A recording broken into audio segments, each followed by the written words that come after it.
Eu não sei isto, portanto, exatamente. Não é o Ilírio, mas é o colega, é o José Manuel Moço. Portanto, a primeira categoria A distrital de futsal, nasceu a 25 de fevereiro de 1964, é natural de Vila de Censor.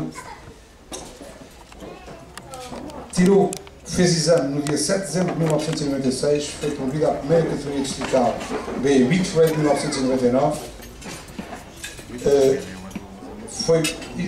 Fez exame de curso de candidatos à área de futsal em 19 de dezembro de 1998. Isto quer dizer que foi das duas vertentes. Porque na altura do futebol de 5 houve esta vertente. Portanto, o José Manuel Moço é árbitro da categoria A de futsal e vai-nos abandonar pelo limite. Aliás, já atingiu o limite de idade, mas vai-nos abandonar naturalmente porque vai abandonar a sua atividade como árbitro, naturalmente porque o seu colega o fará também neste momento. Portanto, uma salva de palmas para o José Manuel Moço.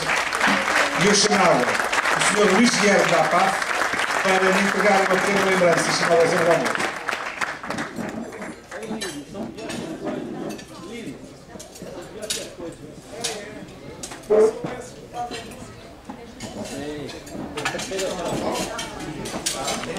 Na fotografia também tem bigode, não se vê, mas também tem.